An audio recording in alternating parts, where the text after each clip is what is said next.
군대에서 가혹행위를 당한 후임들의 통쾌한 복수 이야기는 많이 들어보셨죠? 오늘 새로운 사연이 도착했습니다. 막내 아들 제대가 몇 달 남지 않은 어느 날 충격적인 전화 한 통을 받은 한 여자가 있습니다. 성추행 가해자라고요? 제 아들이요? 그녀는 자신의 모든 것을 걸고 싸움을 시작했고 충격적 진실을 마주했습니다. 그 싸움의 끝엔 무엇이 기다리고 있을까요? 끝까지 함께 해주세요. 아침 6시 45분 창문 너머로 스며드는 빛이 정인숙의 눈가를 간지렸다. 잠에서 깬 인숙은 침대에서 일어나 커튼을 젖혔다. 10년이 넘도록 혼자 쓰는 이부자리는 여전히 반쪽이 비어 있었다. 남편이 떠난 후에도 습관처럼 오른쪽에만 누워 자는 버릇은 지워지지 않았다. 49의 나이에도 여전히 단정한 그녀의 얼굴에는 세월의 흔적이 깊게 패여 있었다. 남편의 부재를 새 아이의 어머니로서 당당히 견디며 살아온 증표였다. 주방에서 밥솥이 보글거리는 소리가 들려왔다. 인숙은 늘 그렇듯 자신보다 아이들의 아침을 먼저 챙겼다. 첫째는 이미 결혼해서 분가했고 둘째는 대학생, 그리고 막내 진호는 군 복무 중이었다. 아이들이 하나둘 품을 떠나가는 것이 서운하면서도 그것이 인생의 이치임을 인숙은 받아들이고 있었다. 특히 곧 전역을 앞둔 막내 진호를 생각하면 가슴이 뜨거워졌다. 영회 면회 때마다 점점 단단해지는 아들의 어깨를 보며 인숙은 자신의 노력이 헛되지 않았다고 생각했다. 그날은 둘째 아들의 중간고사 첫날이었다. 인숙은 정성스럽게 아침을 준비했다. 식탁에 앉은 둘째는 졸린 눈을 비비며 밥을 먹었다. 인숙은 아들의 머리를 쓰다듬으며 미소를 지었다. 평범한 일상이었다. 그러나 그 평범함은 전화 한 통에 산산이 부서지고 말았다. 어머니, 제가 고소당했어요. 진호의 목소리가 전화기 너머로 들려왔을 때 인숙의 심장은 멎는 듯 했다. 병역 내 폭행과 성추행이라는 단어가 귓가를 강타했다.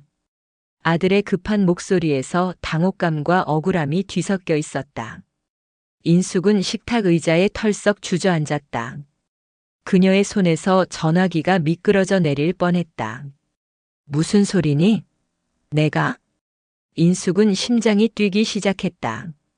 급히 주변을 둘러보았지만 둘째는 이미 등교 준비를 하느라 방으로 들어가 있었다.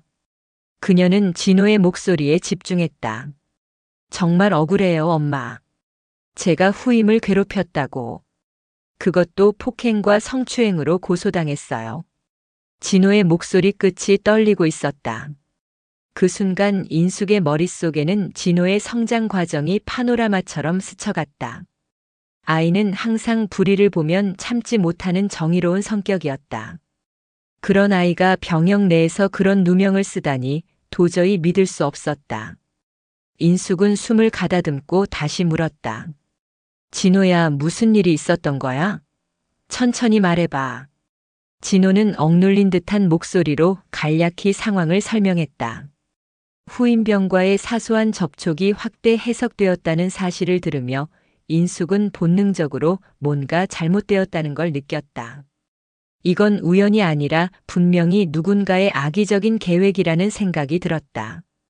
통화를 끝내고 인숙은 식탁에 앉은 채로 멍하니 창밖을 바라보았다. 아침 햇살은 여전히 따스했지만 그녀의 마음은 이미 차갑게 얼어붙었다. 10년 전 남편이 떠난 그날 이후 그녀의 일상을 무너뜨린 두 번째 순간이었다. 하지만 이내 그녀의 눈빛이 흔들림 없이 단단해졌다. 진호는 내가 지킨다.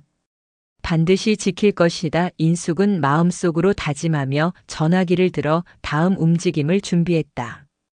인숙은 진호에게서 받은 전화 후 일상이 송두리째 무너졌다. 손목을 잡아 제지한 것이 폭행이라니, 복도에서 스쳐 지나간 것이 성추행이라니. 두 번째 면회 때 진호의 얼굴은 더 수척해져 있었다. 어린 시절부터 정의감 넘치던 아들이었다. 불의를 보면 참지 못하고 나서던 진호가 이런 누명을 쓰다니. 사실은 이렇습니다. 후임 유상우가 다른 병사를 괴롭히는 걸 제가 말렸어요. 그런데 오히려 자기가 맞았다며 폭행 혐의로 고소했습니다. 진호의 목소리는 담담했지만 손끝은 미세하게 떨렸다. 좌절감 묻어난 눈빛에 인숙의 심장이 찢어지는 듯 했다. 아들의 마른 손을 덥석 잡았다. 남편을 잃고 새 아이를 홀로 키우며 버텨온 강인함이 다시 살아났다. 아들을 지켜야 한다는 절박함이 온몸을 휘감았다. 면회실을 나와 군 지휘관 최중령을 만났을 때 인숙의 표정은 바위처럼 굳어 있었다. 최중령은 50대 후반의 건장한 군인이었다. 그는 인숙을 사무실로 안내했다. 정 여사님, 진호 병장 사건은 의문점이 많습니다. 그동안 모범적으로 근무했고 증언하는 병사들의 진술도 엇갈려요. 최중령의 말에서 진호를 향한 믿음이 느껴졌다. 그러나 군법은 법이었다. 형식적인 절차를 무시할 수는 없었다. 인숙은 한숨을 내쉬었다. 대체 어떤 아이들이 이런 고소를 한 것인지 미칠 것만 같았다. 한 명은 돈을 요구해서 합의했습니다만 문제는 성추행으로 고소한 박근혁 일병입니다. 합의를 거부하고 끝까지 처벌을 원하고 있어요. 최중령의 말에 인숙의 얼굴이 창백해졌다. 누군가가 진호를 함정에 빠뜨린 것이 분명했다.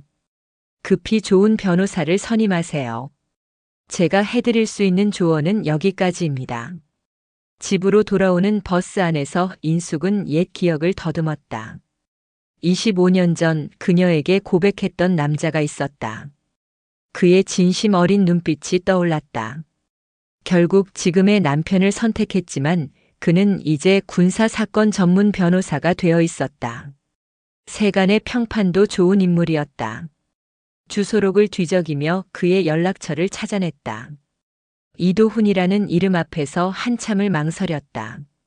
저녁 무렵 인숙은 용기를 내어 전화를 걸었다. 떨리는 목소리로 자신을 소개하고 상황을 설명했다. 이도훈은 잠시 침묵했다가 말했다. 내일 아침 10시 제 사무실로 오세요. 전화를 끊은 후 인숙은 깊게 한숨을 내쉬었다. 창가에 서서 어두워진 하늘을 바라보았다. 군부대 어딘가에서 밤을 지새울 진호를 생각하니 가슴이 무너졌다. 그녀는 물기 어린 눈으로 기도를 올렸다. 아들이 이 시련을 이겨내길, 그리고 내일의 만남이 전환점이 되길 간절히 바라면서 새벽녘의 맑은 공기가 인숙의 마음을 가라앉혔다. 법률사무소가 있는 빌딩 앞에서 넥타이를 매무새했다. 오랜만에 꺼낸 정장에선 먼지 냄새가 났다. 특별한 일이 아니면 정장을 잘 입지 않았지만 오늘은 달랐다. 25년 만에 옛 인연을 만나는 자리, 그것도 아들의 미래가 걸린 상황에서. 건물에 들어서자 화려한 대리석 로비가 시선을 압도했다. 세월이 흘러 사람의 위치는 달라지는구나. 인숙은 쓴웃음을 지었다. 그녀가 반찬 가게로 근근히 생계를 이어가는 동안 이도훈은 중견 로펌의 파트너 변호사가 되어 있었다. 시간 정확히 지키시는군요. 엘리베이터 문이 열리며 들린 목소리에 인숙은 고개를 들었다. 50대 초반의 단정한 남자가 서 있었다. 곧게 빗어 넘긴 머리와 깊은 눈매는 세월에도 크게 변하지 않았다. 다만 풋풋함 대신 중년의 안정감이 느껴졌다. 오랜만입니다, 도훈 씨. 인숙의 목소리가 미세하게 떨렸다.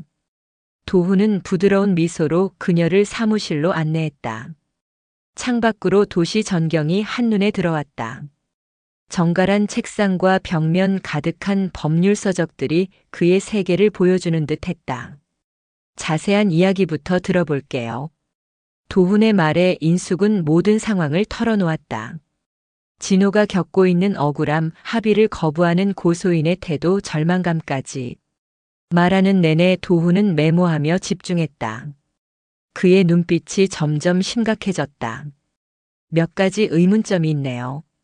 합의를 거부하는 것, 진호 군의 전역을 한 달 앞두고 고소가 들어왔다는 점이 특이합니다. 도훈이 자리에서 일어나 창가로 걸어갔다. 깊은 생각에 잠긴 그의 뒷모습이 든든해 보였다. 복도에서 스친 것을 성추행으로 고소한다는 건 지나치게 확대 해석이고 손목을 잡은 걸 폭행이라 하기엔 불순한 의도가 있어 보입니다. 도훈의 말에 인숙 눈에 희망의 빛이 어렸다. 누군가가 자신의 편이 되어준다는 사실 자체가 위안이었다. 당장 할 일이 있습니다. 진호 군의 동기들에게 접촉해서 증언을 확보하는 겁니다. 군은 철저한 위계 질서가 있어 쉽지 않겠지만 진실은 언젠가 드러나게 되어 있죠. 도훈은 결연히 말했다. 그의 눈빛에서 단순한 변호사의 의무 이상의 무언가가 느껴졌다. 다음 날 도훈은 자신의 조수와 함께 부대 근처 카페로 향했다. 병사들이 자주 찾는 장소였다. 그곳에서 진호의 동기 김재혁을 만났다. 재혁은 진호와 훈련소 때부터 절친한 친구였다. 조용한 성격이었지만 그의 눈빛엔 강인함이 묻어났다. 사건 당시 상황을 지켜봤지만 부대 내 규정 때문에 침묵을 지키고 있었다. 사실은 제가 그날 모든 걸 봤습니다. 재혁의 목소리는 작았지만 분명했다. 그는 불안하게 주위를 살폈다. 근혁이 진호 형을 일부러 도발했어요. 진호 형이 화를 내자 준비한 듯 녹음기를 작동시켰고요. 모든 게 계획적이었습니다. 도훈의 눈이 번쩍였다. 이것은 우발적 사건이 아니라 계획된 덫이었다. 진호 형은 제 은인이에요. 신병 때 괴롭힘 당할 때 나서서 막아줬거든요. 제가 증언하지 않으면 진호 형은 영영 돌아오지 못해요. 재혁의 눈에는 결연함이 서려 있었다. 도훈은 고개를 끄덕였다. 첫 번째 실마리를 찾은 것이다. 같은 시간 인숙은 진호를 만나러 부대를 찾았다. 면회 전에 오지훈 하사와 짧게 대화할 기회가 있었다. 정 여사님, 솔직히 저도 이 상황이 매우 불편합니다. 진호 병장은 부대에서 가장 모범적인 병사였습니다. 오지훈 하사의 말에는 냉정함 속에 진심이 담겨 있었다. 그는 원칙주의자였지만 진실을 중요시하는 사람이었다. 군에서 정의가 죽는 순간 이 조직은 끝납니다. 제가 할 수 있는 선에서 돕겠습니다. 하사의 말에 인숙은 가슴이 뭉클해졌다. 어둠 속에서도 빛은 존재했다. 그녀는 면회실로 들어갔다. 수척한 아들의 모습에 가슴이 아팠지만 이제 희망이 보이기 시작했다. 엄마 정말 괜찮아요? 변호사비도 만만찮을 텐데. 진호의 걱정스러운 눈빛에 인숙은 강한 모습을 보여주려 애썼다. 너만 믿어. 우리가 반드시 진실을 밝혀낼 거야. 인숙의 목소리는 흔들림이 없었다. 그녀의 등 뒤로 저녁 노을이 붉게 물들고 있었다. 시간은 점점 그들의 편이 되어가고 있었다. 그날 밤 도훈은 사무실 창가에서 사건 자료를 펼쳐보았다. 창밖엔 비가 흐릿하게 도시의 불빛을 물들이고 있었다. 유상우와 박근혁 두 후임병의 이름으로 검색한 화면에는 예상대로 좋지 않은 기록들이 나타났다. 과거 이들이 자해 공갈로 합의금을 챙긴 사실이 드러났다. 도훈은 씁쓸히 커피를 한 모금 마셨다. 그는 직감적으로 이 사건이 우연이 아닌 치밀하게 계획된 덫이라는 확신이 들었다. 같은 시각 인숙은 집에서 진호의 군 생활 사진과 편지, 상장을 정리했다. 도훈으로부터 전화를 받고 급히 사무실로 갔을 때 그의 표정이 굳어 있었다. 두 후임병의 과거를 듣고 인숙은 충격과 분노가 뒤섞인 감정을 느꼈다. 처음엔 억울함만 가득했는데 이제는 상대가 누구인지 분명히 보이기 시작했다. 그날 이후 인숙은 도훈의 조언을 받아 부대 근처 카페에서 문태수 상병을 만났다. 진호의 편지에 가끔 등장하던 이름이었다. 처음 태수는 눈을 마주치지 못했다. 저녁을 앞두고 괜한 일에 휘말리고 싶지 않다는 표정이었다. 하지만 짧은 대화 후 태수는 주머니에서 휴대폰을 꺼냈다. 유상우가 보낸 그때처럼 잘하자는 문자였다. 태수는 망설임 끝에 증언과 문자 캡처를 제공했다. 인숙은 이 젊은이의 작은 용기에서 희망의 빛을 봤다. 한편 도훈은 군의관인 이영미 중위를 만나기 위해 노력하고 있었다. 초기 조사 담당자인 그녀는 처음엔 면담 요청을 거절했지만 결국 응했다. 그녀는 도훈에게 조심스럽게 말했다. 피해자의 진술이 계속 바뀌었고 감정적 동요가 없었다는 점을 비공식적으로 전했다. 이는 매우 중요한 증언이었다. 며칠 후 도훈은 재혁과 태수의 증언, 이중위의 의료 소견을 바탕으로 본격적인 반격을 준비했다. 그러나 성추행 혐의는 간단히 반박하기 어려웠다.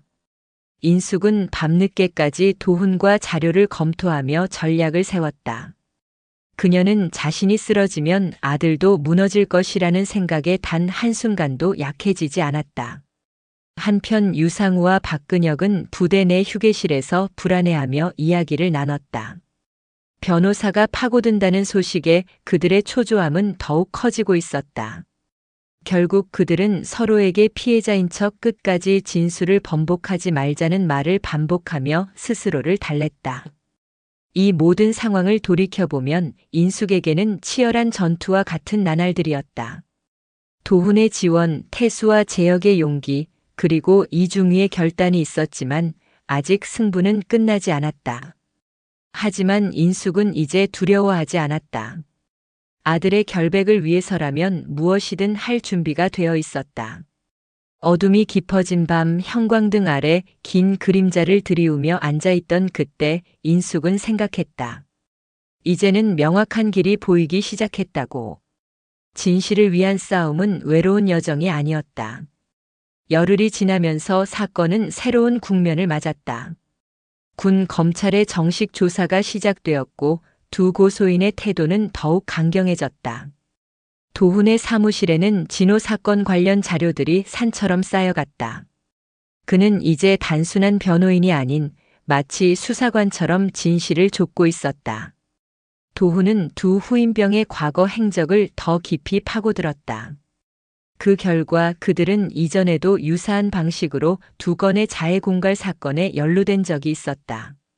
인숙이 서류를 읽으며 고개를 저었을 때 마음속 깊은 곳에서 분노가 끓어올랐다. 자신의 아들이 단지 착하고 모범적이었다는 이유로 이들의 표적이 되었다는 현실이 참기 어려웠다. 그날 오후 도훈은 군사법 전문가로서의 인맥을 통해 진호의 훈련소 소대장을 찾아냈다. 그는 이미 예비역이 되어 사회에서 일하고 있었다. 소대장은 단호하게 진술했다. 진호는 훈련병 시절부터 성실했고 약한 동료를 도우며 자신의 기록이 떨어지는 것조차 개의치 않던 아이였다고 했다. 도훈은 그 말에서 진호의 본질을 다시 확인했다. 사람의 본성은 쉽게 변하지 않는 법이었다. 한편 인숙은 또다시 면회소를 찾아 아들과 마주했다. 진호는 그 어느 때보다 피곤해 보였고 눈빛에서도 생기가 줄어 있었다. 마치 모든 걸 체념한 듯한 표정이었다. 그는 조용히 말했다. 엄마, 이제는 그냥 인정하고 처벌받는 게 나을지도 모르겠어요. 그 말에 인숙은 심장이 무너지는 듯 했다. 하지만 곧 정신을 다잡았다. 아들의 삶 전체가 걸린 문제인데 억울한 누명을 그냥 받아들이는 건 있을 수 없었다. 그녀는 손을 꽉 잡으며 조용히 말했다. 절대 안 돼. 너는 아무 잘못이 없어. 부대를 나서는 길 인숙은 박근혁과 우연히 마주쳤다. 그는 잠시 당황했지만 곧 냉소적인 표정으로 변했다. 인숙은 그를 향해 다가가 진심을 담아 물었다. 내 아들을 왜 그렇게 몰아가는 거니? 근혁은 짧은 답만을 남기고 자리를 떴다. 그의 눈빛은 거짓말을 말하는 사람 특유의 흔들림이 있었다. 인숙은 그 얼굴을 또렷이 기억했다. 이제 막연한 두려움은 사라지고 분노가 방향성을 가지기 시작했다. 그녀는 더는 물러설 생각이 없었다. 그날 밤 도훈은 인숙의 집에서 늦은 시간까지 머물렀다. 식탁 위엔 증거 자료와 메모들이 흩어져 있었고 둘은 태수가 제공한 문자와 재혁의 진술을 다시 확인했다. 도훈은 유상우를 먼저 무너뜨리는 것이 전략적으로 유리하다고 판단했다. 그가 흔들리면 박근혁도 무너질 수밖에 없었다. 인숙은 고개를 끄덕이며 조용히 물었다. 왜 이렇게까지 도와주시죠? 변호사비도. 도훈은 창밖을 바라보다가 담담하게 말했다. 25년 전 내가 당신을 좋아했었다는 거 알고 있었죠? 인숙은 말없이 고개를 끄덕였다. 짧은 순간 둘 사이에 수많은 말들이 오갔다. 그것은 오래 묵혀 있었지만 여전히 따뜻한 감정의 흐름이었다. 도훈은 감정 이상의 책임감을 가지고 이 사건을 대하고 있었다. 인숙은 그의 진심에 깊이 고마움을 느꼈다. 며칠 후 군 검찰과의 면담을 준비하던 중 도훈에게 한 통의 전화가 걸려왔다. 이영미 중이었다. 그녀는 법정에서 증언하겠다는 뜻을 전했다. 도훈은 그녀의 결심에 놀랐고 동시에 감동했다. 내부에서의 반발이 예상되었지만 그녀는 의사로서의 양심을 따르기로 한 것이었다. 그 무렵 인숙은 식당 아르바이트까지 시작했다. 변호사비와 진호의 전역 후 생활비를 감당하기 위해서였다. 하루는 새벽에 시작해 밤늦게 끝났지만 그녀는 결코 피곤하다고 말하지 않았다. 자신의 모든 것을 걸고 싸워야 할 이유가 분명했기 때문이다. 첫 예비 신문이 열린 날 인숙은 도훈과 함께 법정으로 향했다. 진호는 군복을 입은 채 호송되어 왔고 유상우와 박근혁은 이번에도 연약한 피해자처럼 행동했다. 법정에서 도훈은 하나씩 증거를 제시하며 유상우의 진술에 모순이 있음을 드러냈다. 마침내 유상우는 버티지 못하고 소리쳤다. 다 근혁이가 시킨 거예요. 저는 그냥 따른 것뿐이에요. 그 순간 법정 안은 술렁였고 박근혁의 표정이 일그러졌다. 인숙은 눈시울이 뜨거워지는 것을 느꼈다. 어둠 속에서도 진실은 결국 빛을 뚫고 나올 수 있다는 사실을 그녀는 목격하고 있었다. 재판이 끝난 후 도훈은 조용히 말했다. 첫 승부에서 우리가 유리한 고지를 점했습니다. 하지만 아직 결정적인 한 방이 필요해요. 인숙은 고개를 끄덕이며 하늘을 올려다보았다. 아직 어둠이 가득했지만 그 끝엔 분명히 빛이 기다리고 있다는 것을 믿을 수 있었다. 사건이 언론을 통해 퍼지기 시작한 건 지역 신문 한 편의 기사 때문이었다. 모범 병사의 억울한 누명인가? 라는 제목으로 실린 기사는 곧 온라인 커뮤니티를 타고 확산됐다. 도훈은 언론의 관심이 때로는 부담이 될 수 있다는 걸 알고 있었지만 이번만큼은 진실을 드러내는데 도움이 될 거라 판단했다. 두 번째 공판이 열리던 날 법원 앞은 평소보다 붐볐다. 몇몇 젊은 기자들이 카메라를 들고 서 있었고 군 인권 문제에 관심을 갖는 시민단체 회원들도 모여들었다. 인숙은 긴장된 표정으로 도훈을 따라 법정으로 들어섰다. 그날의 공판에는 유상우가 증인석에 설 예정이었다. 법정에 들어서자 박근혁과 유상우가 보였다. 그들의 얼굴에는 이번에도 자신감이 서려 있었다.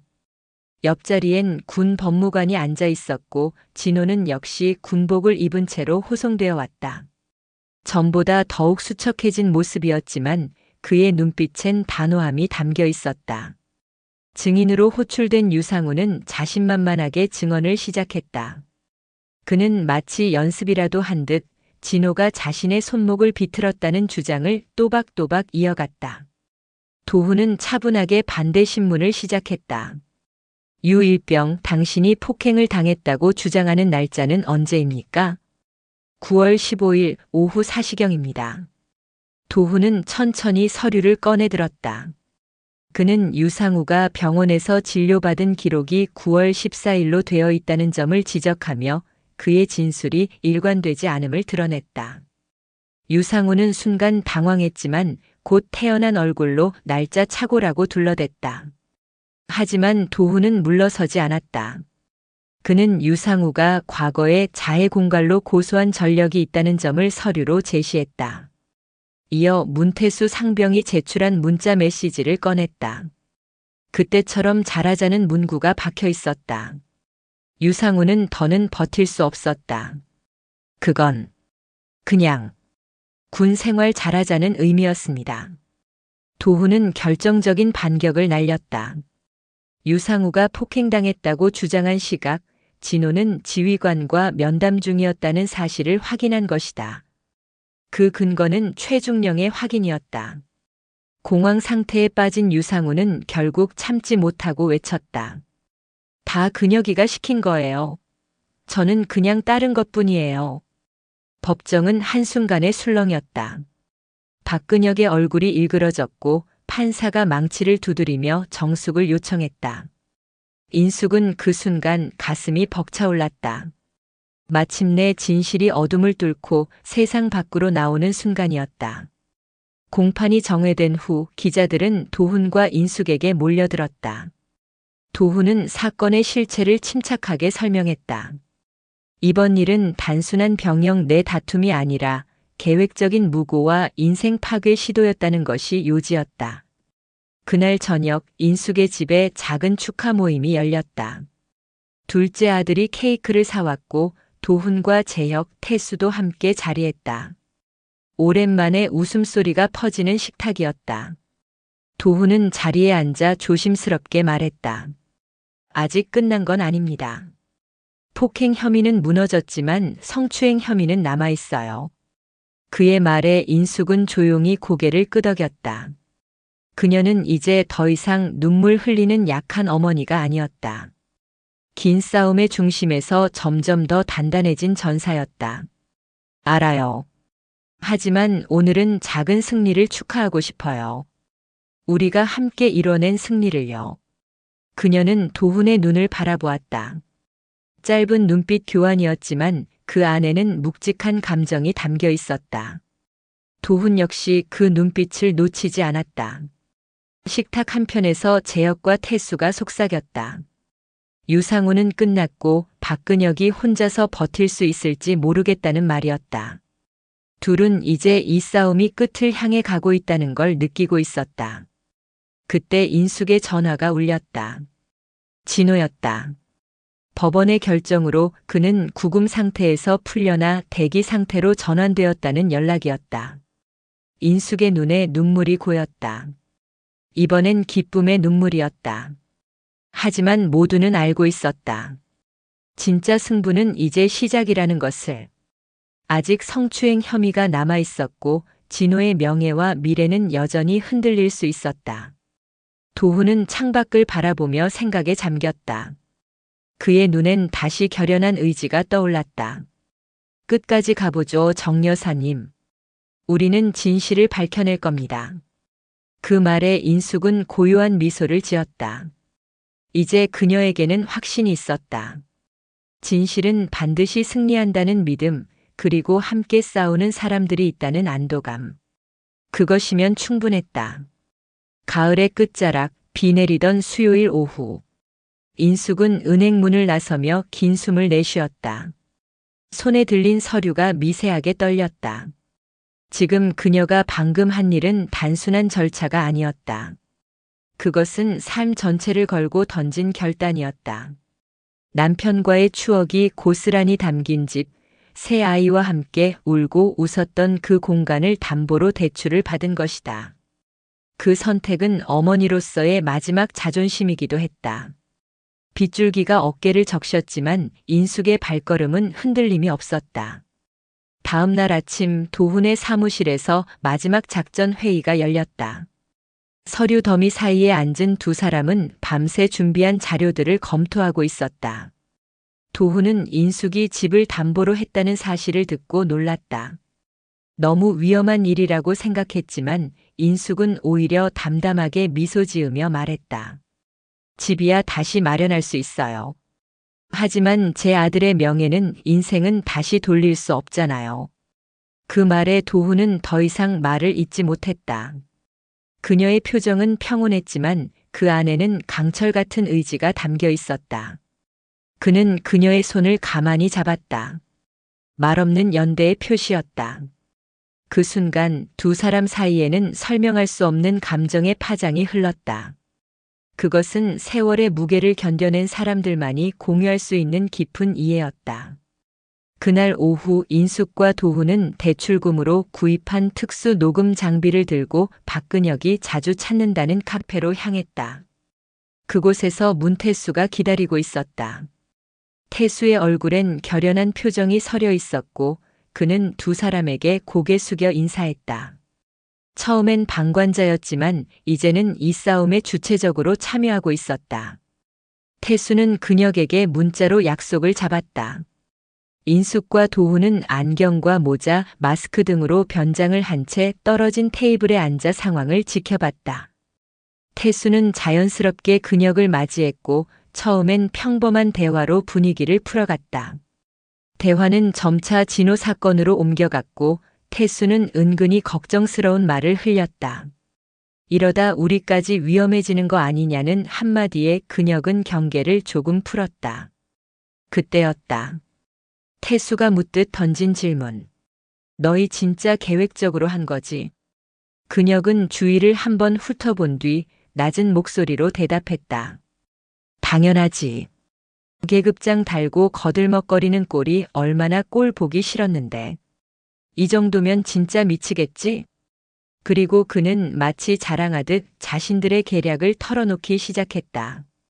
진호를 함정에 빠뜨리기 위해 어떤 상황을 연출했는지, 어떻게 녹음기를 이용해 발언을 편집했는지 모든 계획을 구체적으로 말했다. 인숙은 멀리서 그 장면을 지켜보며 손에 힘이 들어갔다. 분노와 동시에 안도감이 밀려왔다. 마침내 결정적인 증거를 확보한 것이다. 도훈은 그녀의 손을 조용히 잡았다. 더 말할 필요는 없었다. 대화가 끝나고 근혁이 카페를 떠난 후 도훈은 녹취 내용을 즉시 확인했다. 모든 발언이 또렷하게 녹음되어 있었다.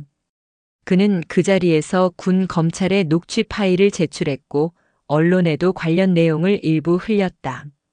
계획적 무고 사건의 전말, 억울한 누명 벗게 될 모범 병사 등의 헤드라인이 주요 포털에 걸리기 시작했다. 그리고 이틀 후 군사법원에서 급히 내려진 결정은 모두를 놀라게 했다. 진호에 대한 고소는 취하되었고 오히려 박근혁과 유상우를 무고죄 및 증거조작 혐의로 수사하겠다는 발표가 나왔다. 진호는 즉시 구금에서 풀려나 원래 부대로 복귀하게 되었다. 그날 인숙은 부대 앞에서 아들을 기다렸다. 가을 햇살이 그녀의 어깨 위로 따뜻하게 내려앉았다. 정문 너머로 사복 차림의 진호가 걸어 나오는 모습이 보였을 때 인숙은 주저하지 않고 달려가 아들을 꼭 안았다. 3달 넘게 이어졌던 긴 싸움의 끝에서 마침내 되찾은 소중한 순간이었다. 그날 저녁 인숙의 집에서는 또 한 번의 조촐한 축하 모임이 열렸다. 이번엔 오지훈 하사와 이영미 중위까지 자리에 함께했다. 모두 진호를 위해 직접 증언하고 힘이 되어준 고마운 이들이었다. 이제 그들은 단순한 도움의 손길이 아니라 가족과도 같은 인연이 되어 있었다. 식사가 한창이던 중 도훈은 조용히 인숙에게 속삭이듯 말했다. 집 담보 문제 해결됐어요. 시민단체와 몇몇 기업이 군 인권 개선 기금으로 지원해 주기로 했습니다. 인숙은 말없이 고개를 숙였다. 눈물 한 줄기가 볼을 타고 흘렀다. 기쁨 때문만은 아니었다. 그간 자신이 겪은 싸움이 헛되지 않았다는 안도감, 그리고 자신의 용기를 누군가가 의미 있게 여겨줬다는 사실이 그녀를 울게 만들었다. 식사가 끝나고 인숙은 베란다에 나와 조용히 별을 올려다보았다. 그녀 옆에는 어느새 도훈이 나와 있었다. 두 사람은 아무 말 없이 어깨를 나란히 한 채 밤하늘을 바라보았다. 도훈이 입을 열었다. 25년 전 당신을 처음 봤을 때 느꼈던 감정이 아직 제 안에 있습니다. 인숙은 천천히 고개를 돌려 그를 바라보았다. 그 말엔 조급함도 계산도 없었다. 오직 진심만이 담겨 있었다. 시간이 좀 필요해요. 하지만 함께한 시간들이 소중했습니다. 그녀의 말에 도훈은 미소로 응답했다. 그것이면 충분했다. 진호의 저녁식이 열리던 날 하늘은 유난히 맑았다. 찬 기운이 감돌았지만 인숙의 마음은 봄날처럼 따스했다. 부대 정문 앞에 서서 아들을 기다리며 그녀는 지난 몇 달을 떠올렸다. 절망에서 시작된 싸움은 결국 승리로 끝났고 믿기 어려웠던 일이 하나하나 현실이 되었다. 멀리서 사복 차림의 진호가 걸어 나왔다. 오랜만에 편안한 미소가 그의 얼굴에 떠올라 있었다. 인숙은 망설임 없이 달려가 아들을 껴안았다. 한때 말라가던 그의 어깨는 이제 어느새 아버지를 닮은 듯 넓고 단단해져 있었다. 그 품 안에서 그녀는 속삭이듯 말했다. 우리 아들 정말 고생 많았어. 진호는 어머니의 등을 가만히 토닥이며 조용히 답했다. 엄마 덕분이에요. 포기하지 않으셔서 버틸 수 있었어요. 인숙은 고개를 저으며 말했다. 이 싸움은 자신만의 힘으로 이겨낸 것이 아니었다. 도훈, 재혁, 태수, 오지훈, 하사와 이영미 중이 수많은 사람들이 함께한 여정이었다. 도훈이 다가와 진호에게 악수를 건넸다. 그의 눈빛에는 여느 때보다 따뜻한 빛이 감돌고 있었다. 이제 진짜 전쟁은 끝났습니다. 앞으로의 인생은 당신의 것이에요. 그들은 함께 차에 올라탔다. 창밖으로 스쳐 지나가는 풍경이 이제는 더 이상 무채색이 아니었다. 도훈은 운전대를 잡은 채 조용히 최근 소식을 전했다. 박근혁과 유상우에 대한 재판이 마무리되었고 두 사람 모두 무고죄와 증거 조작으로 실형을 선고받았다는 것이었다. 특히 병역 내 악의적 행위로 가중 처벌되었다는 사실은 많은 이들의 이목을 끌었다. 진호는 한참을 침묵하다 조용히 말했다. 솔직히 그들이 밉습니다. 하지만 이상하게도 복수심은 없어요. 그냥 그들도 반성하고 다른 삶을 살았으면 좋겠어요. 인숙은 아들의 말에 가슴이 먹먹해졌다. 긴 시간 동안 버티며 다친 마음에도 불구하고 여전히 따뜻한 시선을 잃지 않은 아들이 대견했다. 그는 아버지를 닮아 정의롭고 너그러웠다. 집에 도착하자 작은 환영 파티가 준비되어 있었다. 둘째 아들이 현수막을 걸었고 재혁과 태수도 일찌감치 도착해 분위기를 돋우고 있었다. 오지훈, 하사와 이영미 중위도 사복 차림으로 참석해 함께 자리했다. 이들은 더 이상 단순한 증인이 아니었다. 이 가족의 일원처럼 느껴졌다. 식사 도중 도훈이 조용히 입을 열었다. 오늘은 진호의 저녁을 축하하는 날이지만 또 다른 좋은 소식도 있습니다. 모두의 시선이 도훈에게 쏠렸다. 그는 인숙을 바라보며 덧붙였다. 정 여사님의 집 담보 문제가 해결됐습니다.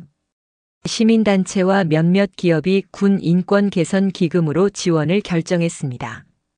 억울한 상황에서 가족을 지키려 싸운 어머니의 용기를 높이 평가한 거죠. 인숙은 한동안 아무 말도 하지 못했다. 눈물이 고였지만 이번엔 슬픔이 아니었다. 그동안 버틴 이유가 의미 있는 결과로 이어졌다는 안도감, 그리고 많은 사람들이 자신들의 싸움의 가치를 부여해 주었다는 사실이 그녀의 마음을 울렸다. 파티가 끝날 무렵 인숙은 혼자 베란다로 나왔다. 차가운 밤 공기가 뺨을 스쳤고 그녀는 별이 총총한 하늘을 올려다보았다. 그 순간 남편이 떠올랐다. 당신 보고 있나요? 우리 아들이 해냈어요. 곧 도훈이 그녀 옆에 다가왔다. 두 사람은 말없이 나란히 서서 하늘을 바라보았다. 바람은 잔잔했고 시간이 천천히 흘러가는 것 같았다. 도훈이 조심스럽게 입을 열었다. 25년 전 당신을 처음 만났을 때 느꼈던 감정이 아직도 제 안에 있습니다. 인숙은 조용히 그의 눈을 바라보았다. 이제 그들은 젊지 않았다. 50대의 중년 남녀가 된 지금 이 감정은 격정 대신 깊이와 신뢰로 이루어져 있었다. 시간이 좀 필요해요. 하지만 함께한 시간들이 소중했습니다. 앞으로도 그럴 것 같네요. 그녀의 대답에 도훈은 천천히 고개를 끄덕였다. 서두를 필요도 조급할 이유도 없었다. 지금 이 순간이 충분히 값졌고 앞으로의 시간이 그것을 더 아름답게 채워줄 것이었다. 그날 밤 진호는 자신의 방에 돌아와 오랜만에 깊은 잠에 들었다. 그리고 다음 날 인숙은 오래 운영해오던 반찬 가게 대신 새로운 결정을 내렸다. 군 병사들의 부모를 위한 작은 상담 공간을 만들기로 한 것이다. 아들과 함께한 싸움의 경험이 이제 다른 부모들을 위한 조언과 위로로 이어졌다. 도훈 역시 그녀의 새로운 삶을 적극적으로 도왔다. 그는 전업 군사 변호사로서 억울한 병사들을 돕는 프로보노 활동을 확대해 나갔다. 두 사람은 점점 더 가까워졌고 1년 뒤 봄날 조용한 결혼식을 올렸다. 그날 진호는 말없이 어머니의 손을 잡았다. 그리고 속삭였다. 아버지도 분명 기뻐하실 거예요. 엄마는 행복해야 할 자격이 있으니까요. 인숙은 아들의 말을 들으며 천천히 고개를 끄덕였다. 인생은 계속되고 사랑도 그랬다. 과거의 상처는 새로운 행복의 씨앗이 되었고 그녀는 이제 그 씨앗이 피워낸 꽃을 바라보며 살아가고 있었다.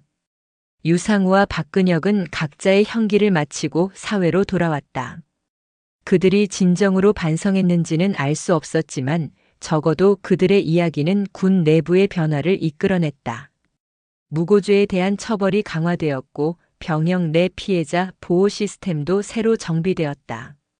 세월은 흘렀다. 계절이 바뀌고 인숙은 이제 50대 중반의 나이에 새로운 삶의 장을 살고 있었다. 어머니로서, 아내로서, 그리고 한 인간으로서. 그녀는 더 이상 과거의 슬픔에 갇혀 있지 않았다. 진호의 이름으로 시작된 싸움은 결국 자신의 이름으로 쓰여진 새 인생이 되었다. 어느 평화로운 오후 인숙은 도훈과 함께 마당의 작은 정원을 가꾸고 있었다. 햇살은 따스했고 바람은 부드러웠다. 그녀는 문득 깨달았다. 가장 어두운 시간을 지나야만 빛의 소중함을 알 수 있다는 것을.